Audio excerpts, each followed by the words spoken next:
I literally cannot keep up. Like, I just can't keep up. Yeah. Well, that's 2020 for you. Accurate. 2020 vision is more like cross-eyed. Like, that's how I feel this year has made me. We're nearing the end of the year, and while I don't have high hopes for 2021, I hope there's at least, we only have, like, a lazy eye instead of being cross-eyed. Baby steps. Baby steps. Just small corrections in our eyesight.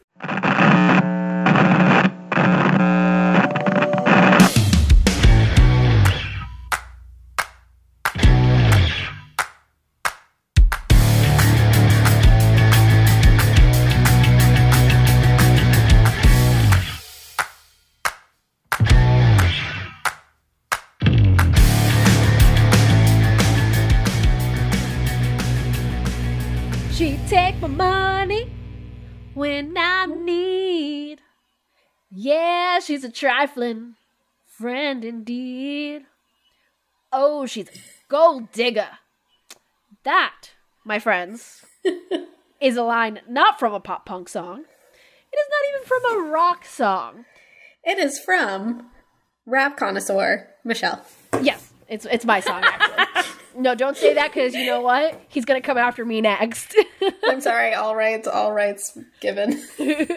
So, welcome to the Moshpit. We may be a pop punk podcast, but we are more importantly a music podcast. And things have exploded in the music world beyond our little bubble by the expert explosives specialist. And in case you didn't get my reference as I opened the show, it is Yeezy. Kanye West. So, here on the Moshpit podcast, we love to give our non-expert opinions as we discuss and debate the workings in the scene. In particular, we're going to be discussing today, in case you missed it, Kanye went nuclear on his label, and we're going to be going into that and how his battle may impact the music industry as a whole.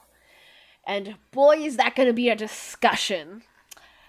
So, guys, I'm Michelle, joined by my co-hosts, Brianne and Kelly. Hey, ladies. How is it going today? You took my intro. I always say hey. Oh, yeah? Hey, yeah. Hey. Sorry. Hi. Is it like trademarked? Do you have like the TM after it, Kel? Yeah. Just a little KD at the end. Yeah. That's my intro. It's still 2020, so, how good can you be, really? But... surviving, not thriving. But we're recording on a Friday, so it's a Friday right now, and I'm pretty happy about that. So, that's my life. It was good up until we started recording, and we got the news that RBG, Ruth Bader Ginsburg, the legend, had passed away from her cancer. And I know this is a downer, but it's just a huge deal. She's a visionary and, a trailblazer in the whole thing, so... Absolutely. Cultural icon. And you know what? We're dedicating this episode to the woman, the myth, the legend, Ruth Bader Ginsburg. Okay. Let's get back on the happy side of things. We'll celebrate her life, not be sad that she's gone. Yeah, because you know what? She was good. And you know what happens if you're good? Good things only happen if you're good. So we're going to jump into music news and talk about Jason Lancaster's new song. Music news!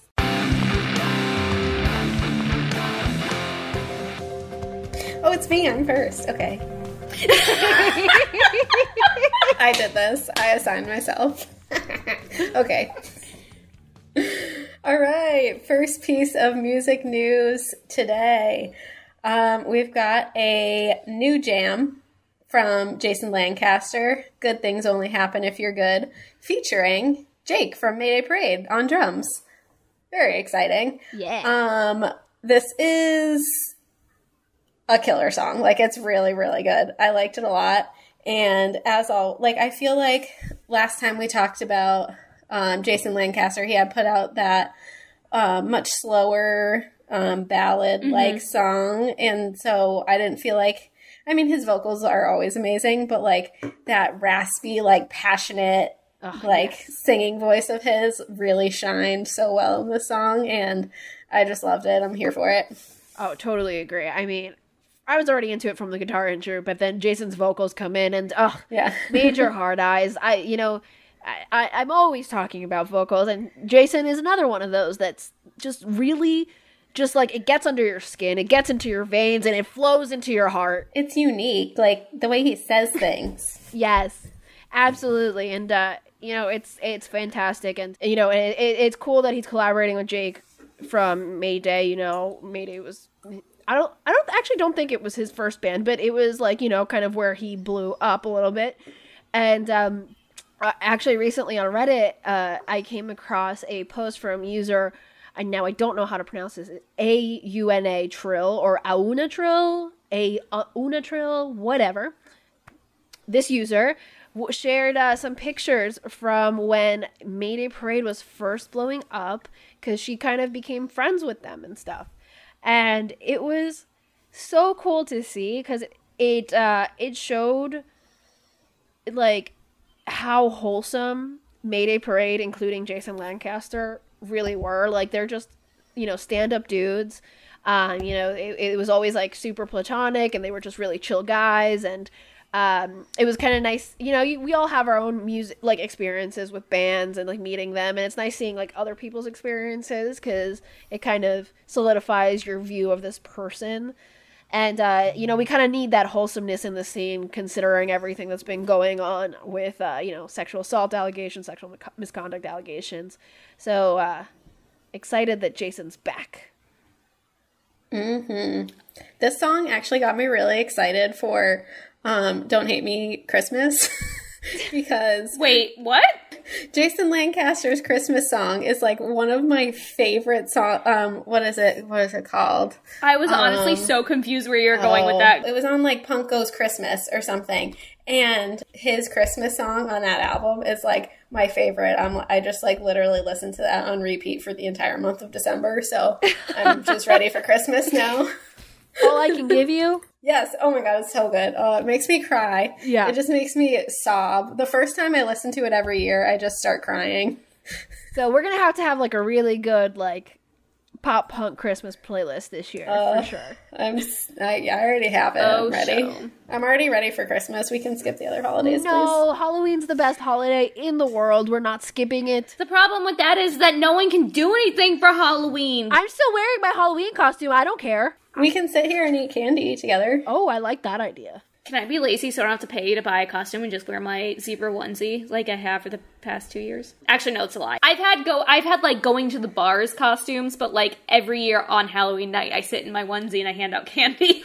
I love it. I have my unicorn onesie. We can do that. Oh, we can be party animals. Oh, I love it. Wait, from the party scene? Oh. We're really getting into this, huh? Okay, yeah. I guess we don't have to skip Halloween then. Okay, there you go. So after Halloween, then skip Thanksgiving, because fuck Thanksgiving. Yeah, I don't need to stuff my face any more than I have recently. Moving on. Stop sidetracking us. Sorry. Next new song. It's kind of an old new song. Disturbed came out with the cover of Sting's If I Ever Lose My Faith in You.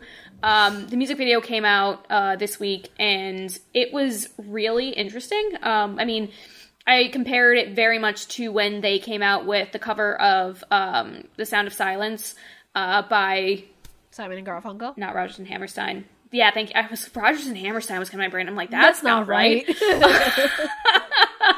But yeah, it was like super mellow, super like, you know, dark, but it's always very strange to me no matter what, even though I do have that association in my brain. Anytime I hear the name Disturbed, all I can think of is, you know, the hard-hitting... I tried. That was not bad. Yeah. Thank you. I tried really hard. No, I like needed to take a pause. I totally agree with you. I mean, honestly, like, I wasn't digging it at all. I stopped it after a little bit because it was just very, like, haunting almost is the word for it, and it just kind of gave me, like, the chills down my spine. But, I mean, we were talking about Halloween. It's spooky season, so maybe it fits. Maybe we listen to it on Halloween, and maybe we like it better on Halloween. Maybe. We gotta be in the mood for it. Halloween's on a Saturday this year, too. Yeah, it would have been a great Halloween. Alright, well, those nights will return at some point. But, you know, we've got these nights in quarantine and pandemic where a lot of bands have been releasing new music, and one of these bands that has come back after a while, I don't actually remember when was the last time they released a song, but We the Kings came out with a single, These Nights, and I really, really dug it. It definitely had the old school We the Kings vibes. Like, I felt like I was back in high school driving around when me and my friends, like, first got our licenses, and, you know, we felt like we could do anything because we were so independent. Yeah, you know, and it's just like, you know, you just have that sense of freedom, and that's what that song brought me back to. I love it.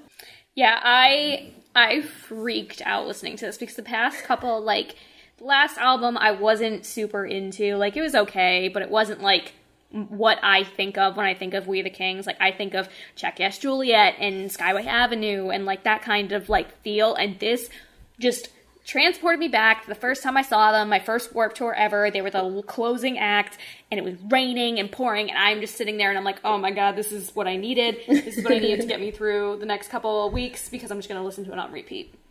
Yeah, I feel like I totally agree. It feels good to have old We the Kings like kind of back.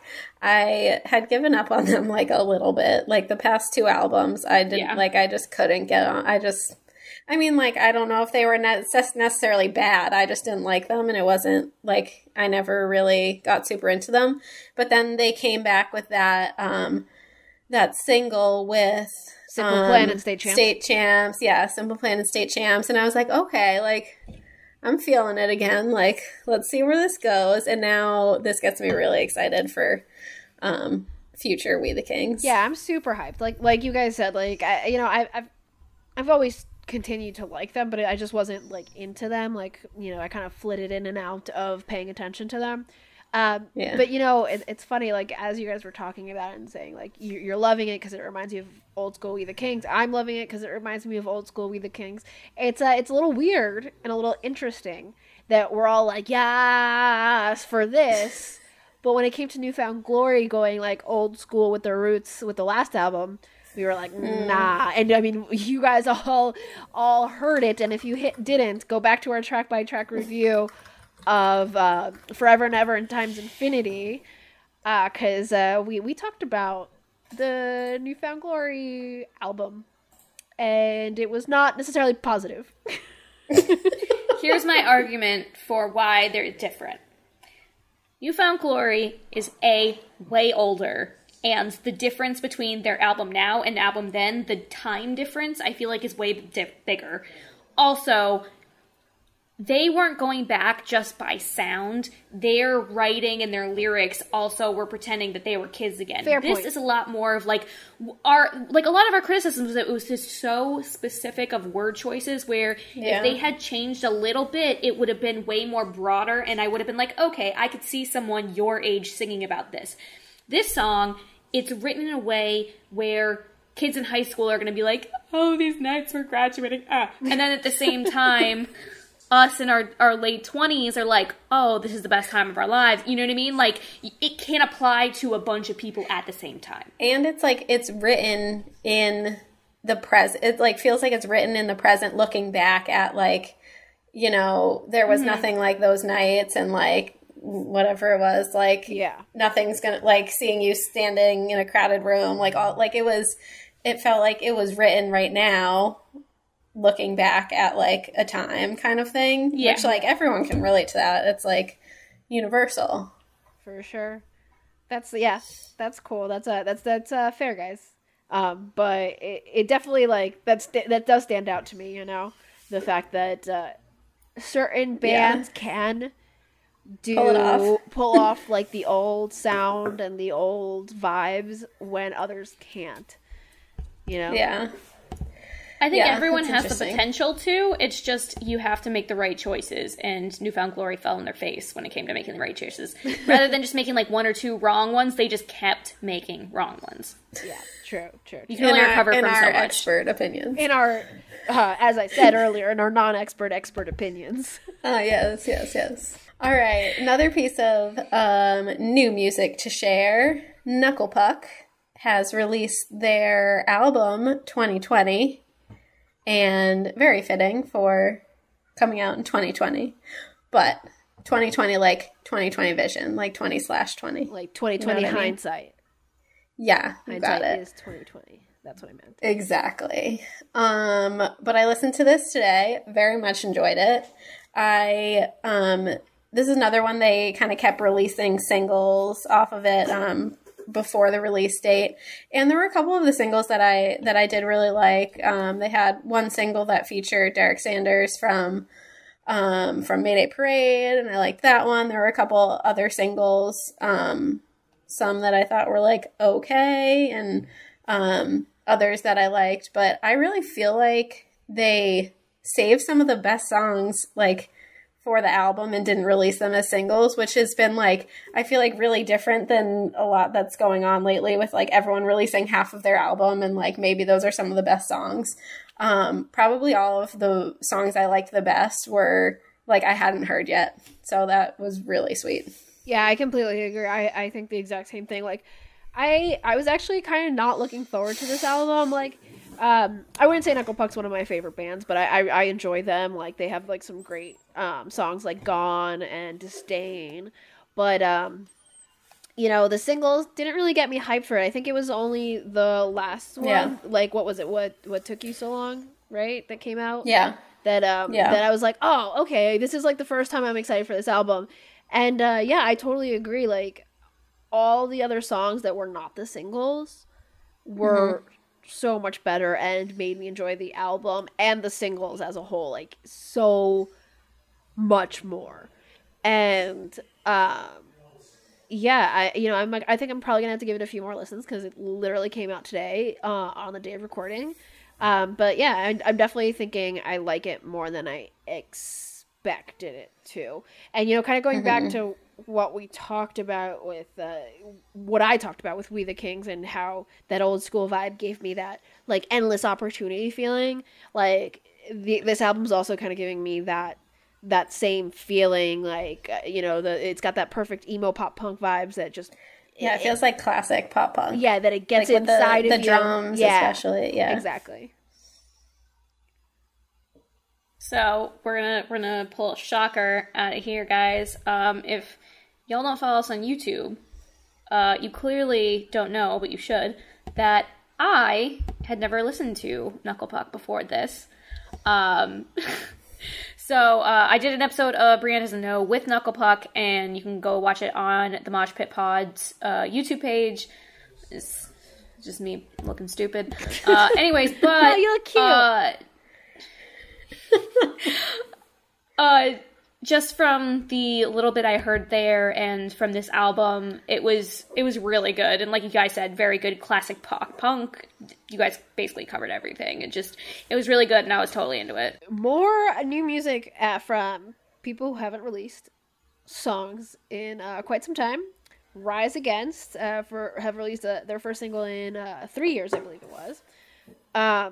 And it is part of a series for a Batman comic, Dark Knight's Death Metal, which is the follow-up to the 2017 Dark Knight's Metal. I was super excited about this when I discovered it because I love Rise Against, and that it like for me is like just like the core of my angstiness personality and just like my rage, and it's fantastic, and I was really digging it. They absolutely nailed it. It was quintessential Rise Against, and you know, the lyric video that they have up, it was really cool because like they had like all the comic visuals and like, you know, like all the like dialogue boxes had the lyrics, and it like the call out boxes. Yeah, it really drove the story, and the vocals really accentuated that storytelling for me. And like I felt like I was listening to a musical narrative, like someone literally like reading me a bedtime story. You know what I mean? And it was amazing. I really enjoyed it. Like I got lost in it, and it was great. The fact that this is a bedtime story for you makes me very concerned for you, because literally it talks about, like, the most, like, the way the band describes it when they were writing it was that it's inspired by America's landscape and what it takes to achieve the American dream. The powerful track addresses the trials and tribulations citizens must endure to be deemed successful. Well, no, but also, okay, yes, but also, and you know what, since we're talking about this, you know, yeah, America fucking sucks right now, but this song not only talks about that, but it talks about, you know, you have to put power into the hands of the people and not business, and value people and community over profit. And you know what? That's what we're all fighting for, and I think that's a great bedtime story. It is empowering, and it is hopeful, and that is what we need in this moment in 2020 in America. Michelle for president. So, like, really great bedtime story. Love it. But I have a surprise piece of music news because I found this and I need to share it with you guys. Have you heard of Sparrow Sleeps before? We talked about this. Remember, we couldn't figure out what their name was, whether they were Sleeping Sparrow, Sparrow Sleeps. I don't know. We don't remember what context it was. Did you start listening to them? No, but I remember we mentioned them really quickly. I don't recall this at all. Puts me right to sleep. Like, just... I literally fell asleep in a nap today, like, because I turned it on and it just, like, knocked me out. Oh, is this the pop punk, like, the rock lullabies? Yeah, pop punk lullabies. And it's just, like, little, like, dings, essentially. It's just, like, it feels like a triangle, probably. Like, there's a lot of triangle involved. Turned it on today. What did I listen to? I think I listened to the Paramore one. Like, they have all Riot. Ooh. And I turned it on. I'm so excited. Literally, I conked out for, like, at least 35 minutes not during work, definitely not during work. Like, out It was during lunch. It was during my lunch break. It actually was during my lunch hour, I'm not gonna lie. But it, like, puts you right to sleep. So, everybody, if you're having trouble sleeping, Sparrow Sleeps. Oh my god, they call it Quiet instead of Riot. That's so fucking cute. Oh. Yeah, and they have Nights Not Out to Get You. Oof, love it. It's amazing. Okay, I'm so excited. Yeah, lots of content for you. Lots of lullaby content for you. So if anyone has trouble sleeping, Me. or, you know, with everything going on nowadays, needs Want a some little meditation help, time. Getting to sleep at night, go ahead and listen to Sparrow Sleeps. Big shout out. They're really awesome. Pivoting away from new music into music news, our favorite men from All Time Low have some new announcements. On Thursday of this week, they announced that they are launching new merchandise on their website, but not for what you think they would be. They are launching it for their wine label. Summer Days Rosé, specifically, now has a shirt, a tank top, and there's one other thing, and I can't remember what it is. Coasters. Thank you. I was gonna say I had to do something with drinking, but the funny thing is when I first saw it, I was like, "Oh, Summer Day is such a good song." Like, and then you look closer and it's like says rosé underneath, and I'm like, "Oh, this is for the wine." But I do really like the t-shirt. I want the tank top. I'm not gonna lie, I really like the tank top. I like the little flamingo on it. It's so cute. It's cute, I know. They've also been posting, like, rosé cocktails on their social media. Oh, I loved that. I plan on making them with the rosé. Like, I want to make one of each of them because I have 2 bottles of it. Because Slayton that was my anniversary present from Slayton for our 3-year anniversary. Was he bought me 2 bottles of rosé from them because I'm like, I won't spend the money to get it here, and he's like, okay. So nice. Mm-hmm. He knows the way to my heart. Yeah, I mean, I dig the merch. I'm just like, I don't know, it makes me feel a little like an alcoholic. And, you know, I was never a big fan of their, like, flamingo merch and, like, flamingo era with everything is fine. And that's fair. Yeah, it's just so, it doesn't do anything for me. You know what else doesn't do anything for me? Apparently our new name for the fan club / fans. So if you guys recall, they had been, like, kind of reaching out to fans and, like, did a whole, like, contest type thing to discover our new name, and they said, let's not do something era related because, you know, like, that's gonna get old quick, just like Hustlers did. But guess what the new name is? The Future Hearts Club. Well, all of the final names were basically all era related. Yeah. I personally think what was the one that we came up with all time low life Scully's, right? The Scully and Bones Society. I love it. Oh, I like Slow Lives. I really liked that just because, you know, the skull is kind of like iconic throughout every era. Yeah. Scully is definitely like I have Scully with on my foot with lyrics from We Say Summer, which is off of the Party Scene. Yeah. I think. Yeah. Yeah, and you know, Scully was introduced in Nothing Personal, but it's okay. I mean, whatever, you know. We just had a brilliant idea and they ignored us. It's the email when they sent it out, the explanation behind it is like, it makes sense, but it also clearly was them grasping at straws. Like, in the email, I forget the way they worded it, but they were talking about how Future Hearts, the whole album and the whole thought process behind the meaning of Future Hearts was like growing and looking towards the future and, you know, like trying to be a better person in the long run. And so that's kind of what they want the group to be, always striving to be better, always wanting to be better, like that kind of stuff.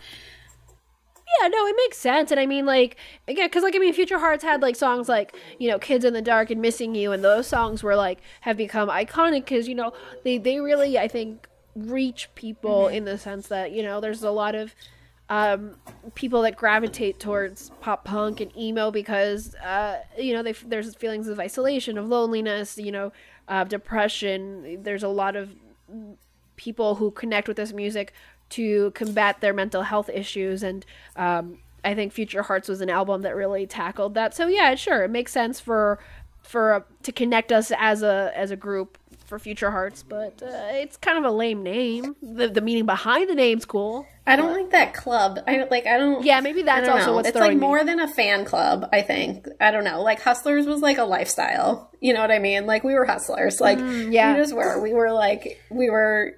I don't know. Yeah. This just makes it sound like you're like part of a t-shirt club. Yeah, like and let me like, pay my dues and I'll get like a sticker book every month kind of thing. Yeah. And we know Kelly and I hate t-shirts. We sure do. So you know, we try not to get political, but we always somehow end up doing so. But it's not like super political. Live Nation, as they should, is turning over 100 concert venues into bowling sites for the election. You know, with the pandemic going on, where the whole election and voting in person is just a disaster right now. There's a need for polling places for large amounts of people and to make it safe. And so Live Nation, the least that they could do, considering, you know, they're still probably making bank right now while tons of bands and small venues are struggling. They're converting places like the Hollywood Palladium in Los Angeles, Emo's in Austin, to make them into polling locations, and they're vetting over 100 other venues to also see if they're going to be that. And you know, they said the president and CEO of Live Nation, Michael Rapino, said, "Core to what we do at Live Nation is helping amplify voices on stage around the world, and supporting voting is another important way we want to continue making voices heard." So I think that's fantastic. You know, points for Live Nation, but they still suck, and they should probably be helping their fellow venues that aren't associated with them. I'm not going to get into that nonsense because that's the political side that I'm not going to touch. But at the beginning when you said that we try not to get political, I think this is the one thing where it doesn't matter what side you're on, being political is important because voting in general is really important. Vote. I don't give a shit who you vote for as long as you vote. It's the people who don't vote and then bitch about what happens afterwards. I'm like, you didn't vote. I don't want to hear it. You have no say. Exactly. Well, yeah. I mean, but when it comes right down to it, all that matters. You do, but you didn't say anything. Exactly. You kept your mouth shut. Use your voice. We are very, like, our scene is all about, you know, speaking up for what you believe in and, you know, like, and being the little guy. And even if your voice isn't heard, at least you said something. Like, that is literally the definition of voting. Yeah, you might not be on the winning side, but it's important that people know where you stand. Absolutely. Villa Brinkman 2020. Yes. We are going to be on the ballots, or you guys can just write us in and, or just, write in the Moshpit podcast, and that's it. They'll know. They'll know it's us. I'll trade out a VP for Kelly, and then I can just be the campaign manager. I'm the one in marketing, so. Mm-hmm. Or one of you can be Secretary of State, or, Secretary of the Scene. I'll do that. Oh! Love it. Everyone must wear really thick black eyeliner every day. Yes. Eyeliner will only be sold in giant sticks you have to rub across your face. I think we only have one more piece of music news. And this is an interesting one, a little bit of a throwback to, what was this, a couple of years ago? 2017. Good old Fire Festival. Blink-182 was one of the artists that was supposed to perform at the infamous Fire Festival. But just recently, Blink and other artists as well settled a lawsuit with Fire Festival. And so the organizers sued the bands to get back the money that they had already paid them for their future performance at this festival that, if you watched any of the documentaries, did not happen. It went down in flames. A big old hot fire flames. Hot fire festival flames. Technically it happened because people went, it just no one performed. And, yeah, well, it just wasn't a festival. Yeah, it turned into a camp from hell. Shit show. It was like Naked and Afraid. Yes. The reason why they wanted the money back was because they are, the coordinators of the festival owe a bunch of people from lawsuits of the people who went, who were like, I had to sleep outside and eat cheese sandwiches. So, a couple weeks ago, they auctioned off all of the merch they had made in order to pay these people back. And crazy prices on these things. They started off at a normal merch price, but because there was an auction, people were fucking bidding shit up. Really? Yeah. People really want a Fire Festival shirt? It's for the history of it. To be fair, I don't know if they were auctioned off the bat or if it was a Supreme type thing where people bought it and then put it on the internet in order to auction it off. I don't really know. I have to check on that. But, so basically they're looking for money to recoup in order to pay off all the lawsuits that they have. So they sued the people they paid already, being like, hey, you never performed, give us our money back. Specifically, Blink was paid, I think they said $585,000. 500 of which went to Blink themselves, and then the rest went to their agent or whatever.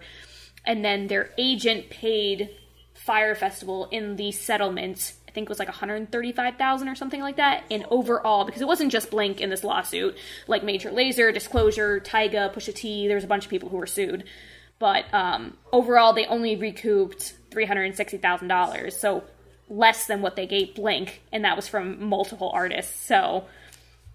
good luck, guys. Yeah, that thing was just a disaster from start to finish, and it's still a disaster. Yeah. 3 years later. It's just crazy it's still crazy to think that happened. And, people actually showed up to this thing. I know, right? It's insane. But I would love to go to a festival sometime soon. That'd be nice. I know. I would even go to Fire Festival at this point. That's how desperate I am. I don't know if I'm that desperate. I'm getting close, though. So on to our main topic of the day.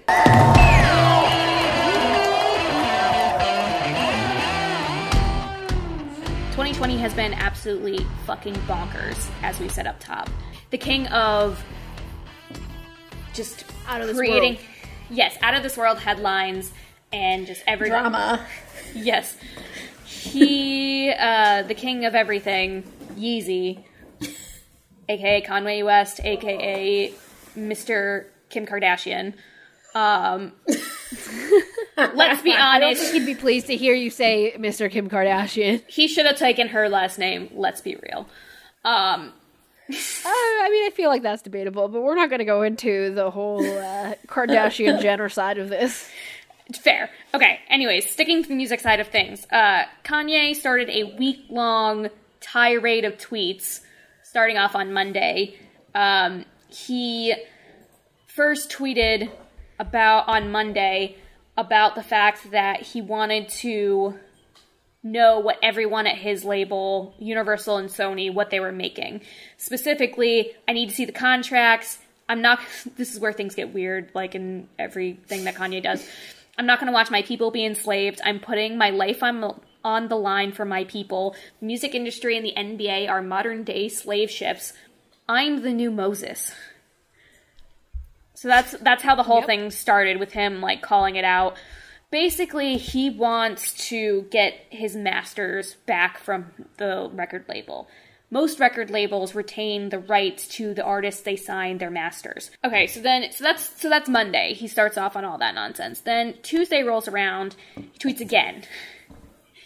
And, like, not like a tweet. Kanye's like, yeah, I'm cutting this down. He's just like, whoa, on his tweets. Like, he must be just, like, going and going and go. Like, how do you type that much? Like, I put so much thought into, like, I haven't tweeted in years, but, like, it takes me a long time to figure out an Instagram caption. Like, I don't know how he's coming up with all of this so fast. Yeah, no, it's insanity. Like, at one point when he was trending and he was, like, tweeting out his contract and stuff, it was like, it said like Kanye West is like trending, and it says like 100 tweets in the past hour, like just from his account. Yeah, how do you do that? Like, how do you do it? Yeah, I basically I'm trying to like narrow it down to like the bullet points. He eventually, at one point, I don't remember if he deleted that tweet. At one point he tweets something about the whole Universal thing and then deletes it. Then he just tweets out a copy of his contract with his label, basically like calling them out. Page by page. Yeah. Page by page, yeah. Just like calling them out, like, you know, it's go time, like, see what's going on, like that kind of a thing. He was talking to his manager about it, and he tweeted out texts between him and his manager about, like, what he thinks he could get for his masters, because he's fighting to get the rights to his masters back. Anyways, one of the texts was basically someone, I'm pretty sure it was his manager, saying, but if Taylor's cost $300 million, yours would cost a lot more, I assume. Basically talking about how Taylor Swift, it all comes back to Taylor Swift with this guy, living rent-free in his head. Yeah, basically, Taylor, last year, the label that owned her masters from the first, X amount of records up through, I think, not Folklore, the one before that. What was the one before Folklore that came out? Well, Lover. Lover, that's it. Thank you. I knew there was one with Reputation. So I think Lover was her first album on the new record, or label. But her original record label was Big Machine Records. Yeah, Big Machine Records. And Scooter Braun bought the company that owned her masters. She came out and was like, because the deal basically wasn't in the news at all until right before it happened, and she was pissed about, why didn't I get the right to try to buy my masters from you? Because girls got more money than frickin' God. They could have charged anything. Same with Kanye. They could charge him anything to get his masters back, and he'd be able to pay it. But I digress. So but they don't want to offer them a chance to, because they know they can pay it. They just don't want to give it to them because that'll make them more money.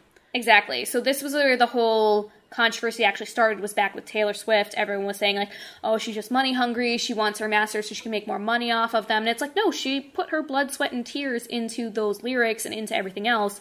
She wants to own what she wrote. But, so Kanye's trying to pull Taylor into this whole thing about why he deserves his masters, and he just doesn't want to be taken advantage of, and he keeps claiming that his record label breached their contract with him, saying that, it's just insane, all the stuff he went on about. Yeah, and, like, Kanye West, we all know, is known for going into these, honestly, they are episodes. It's common knowledge that Kanye does have some level of bipolar disorder, and they are definitely, like, the theatrics, I'm sure, come from that, but at the base of it, and, like, yeah, he's being dramatic and he's being, like, ridiculous in the things he's saying, but at the core of it, he's right. Yeah, just like Taylor was right, he's right. And, you know, we've talked about it before that, especially you see it now, like artists are struggling. Like they're not making money because where do they make their money? It's not from streaming. It's not from selling their music. It's from touring. It's from merch. That's where they make their music, their money. And so, you know, Kanye is right that especially smaller musicians should have the rights to their music. Like, there needs to be a way for both the label and... Because obviously the label needs to make money too, because then there's no labels for musicians to be on, to be promoted. They don't have that support. So, like, obviously labels need to make money too, but there needs to be a balance shift here in how these deals and these contracts are negotiated, because it's just not fair to the artists at this point. Like, they make peanuts for streaming deals, and it's just doesn't make any sense, because especially now when, you know, CD records, yeah, sure, there's some resurgence in that, but it's nothing compared to how people listen in terms of streaming, and that's where the money's going to be, and the artists should be making more money from that. I feel like even aside from money, it's like, it's an ownership thing. It's absolutely. I think one of the things he tweeted about that made actually a lot of sense to me was like, I want my children to own my songs, not your children. And like, that makes so much sense. Like, this is your like legacy. Intellectual property, like that you created this. I mean, along with a team, obviously, but like, you created this, like, the label, yeah, they supported you and, like, helped you release it and helped you get it out there and all of that, but, like, this is his creative property, and, like, I think that's what's, you know, wrong with some of the system is, like, they don't have the rights to, like, do, you know, like, control where it's played, when it's played, what they can do with it in the future, and, like... I don't think that's right. And Kanye is powerful, and hopefully like actually some change would come out of this, but like, so that's, guess we'll see. That's the key part that I think that is important, is that yes, Kanye is over the top. He can be ridiculous at times. I personally don't like his recent music. However, he's a big name, and his big names have big pull. So if he is able to somehow, like, I mean, Taylor Swift got the ball rolling. If he's able to push it over the finish line where he gets his masters back and he can pull for it, that gives artists as a whole a lot more pull. And, like, he's got plenty of money. Setting a precedent. Yes. And he's got plenty of money. Like, yeah, when Taylor did this, they were like, oh, she just wants more money, which is true. But at the same time, like, if they're able to set the precedent for it, smaller artists that we listen to will be able to actually make a living wage off of their music, rather than just, you know, handing all their money over to their labels.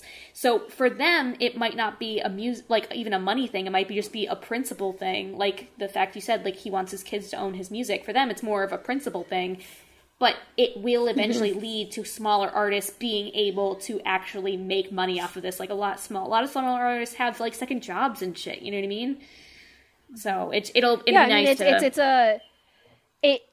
This kind of shift that he's looking for in the industry could honestly make a music career seem like a viable option. Like, you know, obviously, like, everybody grows up like being like, I want to be this, I want to be that, like, and then, I want to be a rock star. Eventually everybody wants to be a rock star at some point or another.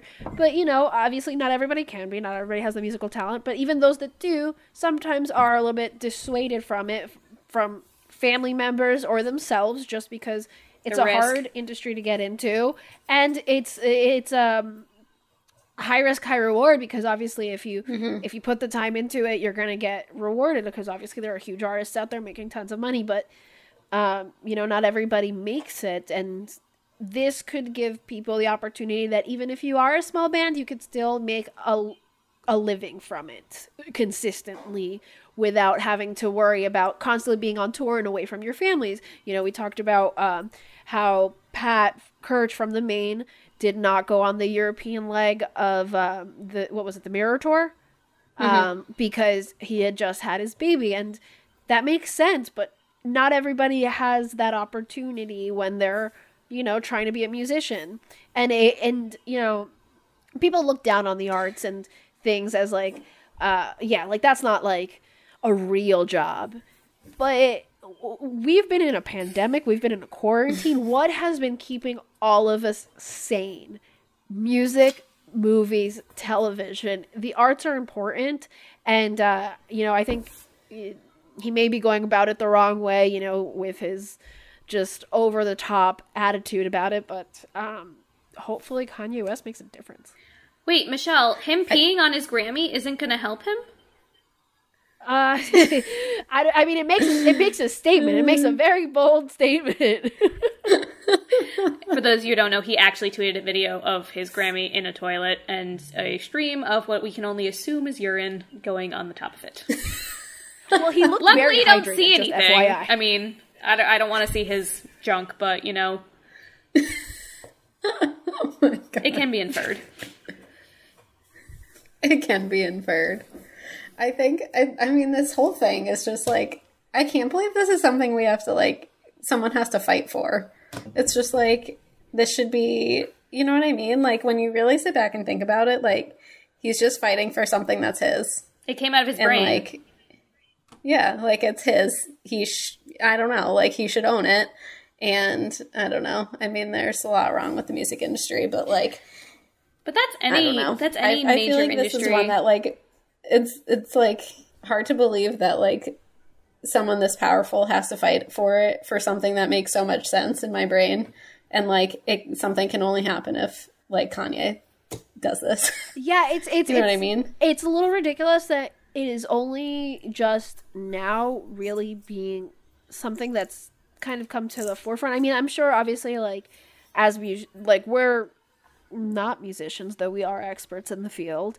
I'm sure like obviously like this is a talking point when musicians are negotiating with labels and stuff, but for it to be something that comes into the mainstream, like a topic of conversation, like it should have been beforehand, because artists are being taken advantage of, and for just now, like, it had to be Kanye, like, Taylor Swift did this, and it really wasn't as big a deal as it is with Kanye talking about it, and, that says something for, I think, female artists being a little bit disregarded. So, actually, her music video for her song, The Man, that was on Lover, was basically the whole song is like, I'd get there quicker if I was a man, like this whole thing. And in the music video, they put prosthetics on her, the whole thing, and she's dressed up as a dude, like, doing all the stereotypical shit that dudes get away with and that women would never be able to get away with. And throughout the entire video, she loves doing Easter eggs in her videos. She has, like, Scooter, like, there's, like, a no Scooter sign in there, because Scooter's the guy who bought her label, her old label, who has her masters. Like, it's all little things like that, talking about how, like, unfairly, like, she was treated when this whole thing happened, and then now Kanye's doing, everyone's like, yeah, maybe people should own the music that they create. It's just crazy to see the two sides of things. It's just, I don't know, it doesn't sit well with me. So connecting Kanye's commotion, for an alliteration, to the scene side of things, Hawthorne Heights felt the need to make a comment on this whole situation. They @tweeted one of his many, many tweets from this week. I forget which one, but they basically said, hey, Kanye, just a little advice. We sued our label. It doesn't work. Good luck. So basically a little refresher on something that I didn't even know about until recently. In 2006, Hawthorne Heights sued their label, Victory Records, for breach of contract.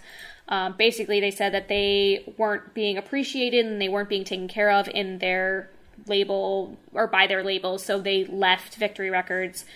And then eventually, the label countersued them in 2008, claiming that they were still the label was still owed $1 million by the band, even though the band claimed that they had made the label over $10 million. So it's he said, she said, or he said, they said, I guess in this case, about money and whatnot. Eventually they settled and, you know, went their separate ways, even though Victory Records, after the lawsuit was settled, still released their third album. So it's just that's interesting. I feel like it's always going to be he said, she said, but then, like, a record label probably has more money to pay for, and, like, probably has really good lawyers on staff, so absolutely that, like, know everything about music law.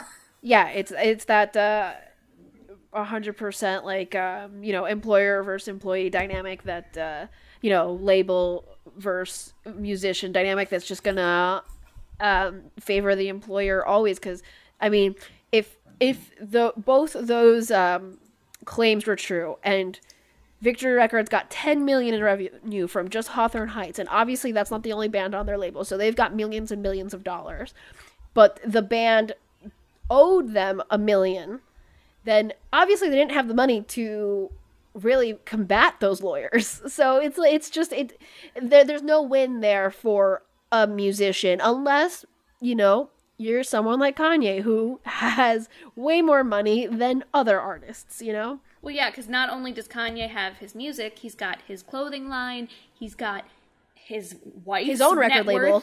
Oh, yeah, he does have his own record label. Actually, that was one of the things in the article they talked about, you know, people had suggested to him, well, why don't you do a joint venture with them and, like, make it 50-50? And he was like, I have no interest in doing business with them, like, blah, blah, blah. Yeah. So, in passing, I saw some tweets about, like, you know, people mentioning his record label, and, you know, I can't speak for it because I don't know much about it, but I'm curious to know, you know, he is claiming all of this about his masters from his label. I'm curious what he does for his artists. What he does for his artists and their masters, you know? Because, like, I mean, Kanye has had a fantastic career. I am not a fan. I never have been. I'm pretty sure I've only ever liked the song Gold Digger. Jesus Walks? That was such a great song. Oh, yeah, that one too. I had Gold Digger on the mind.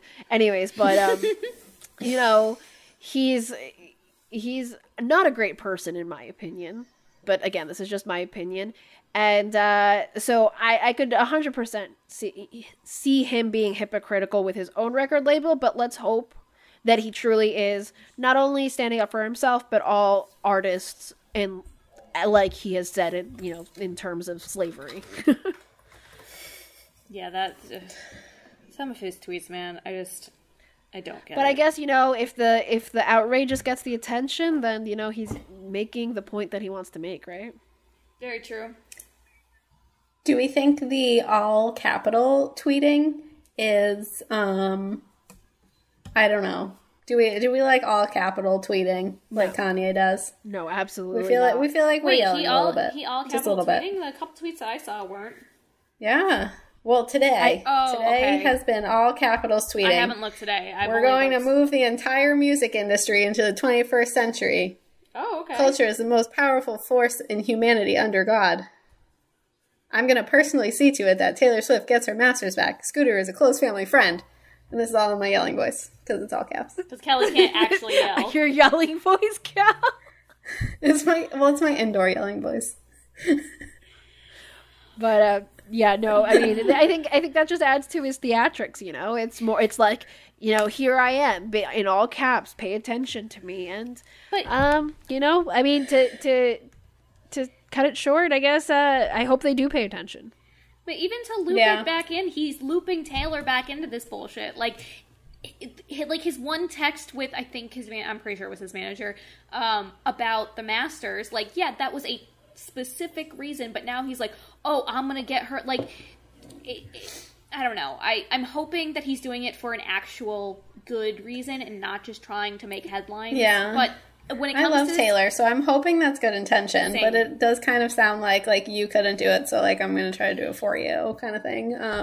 Little condescending. I don't even know necessarily that. I think it's more of the fact that he knows that the Kanye Taylor dynamic makes news. So I don't even know if necessarily it's a, you know, altruistic endeavor. Whatever, him trying to be the savior. It was more of just like, oh, this will get more press coverage if that's what like I said, I really hope they do pay attention and something good comes of this. But in the end, the way he's going about it just feels, it gives me a bad feeling, gives me like an icky feeling, just because it doesn't feel sincere.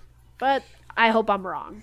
I hope it is. I do really hope it is, because I mean, like, I think he's right in like some of what he's saying, and I do think there's a problem, and I think everything with the music industry is so like set in stone. They're so good at contracts. They're so good at music law. Like, it's gonna be hard to make any real change and like drive any real change unless you're someone like Kanye. Like, he has a lot of power. He really does. And I think if he can like use this fuel that he has right now to help change the industry, especially labels like Sony and Universal, like, huge. Like, how many artists do they have? Like, how many, you know, people's lives could this affect if like he could actually affect change? But like, I hope that he does.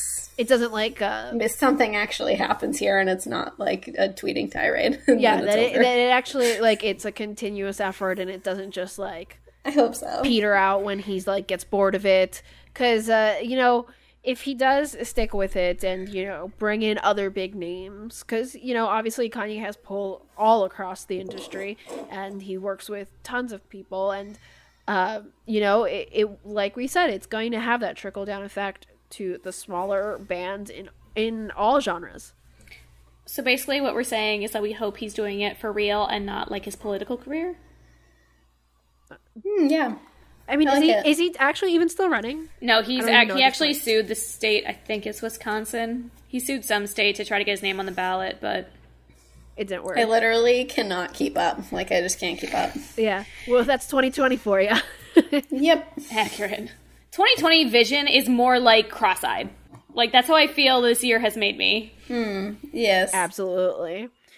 But hopefully, you know, we're nearing the end of the year, and while I don't have high hopes for 2021, I hope there's at least, you know, we only have like a lazy eye instead of being cross-eyed. Baby steps. Baby steps. Just small corrections in our eyesight. But, you know, that's all we've got for you guys today on the Moshpit podcast. Follow us on Facebook and Instagram at the Moshpit Pod. We've got some fun stuff. We posted some cool little like fantasy quote unquote brackets for you guys on our Instagram to tell us your emo kid fantasies from last episode. So go check that out on our Instagram.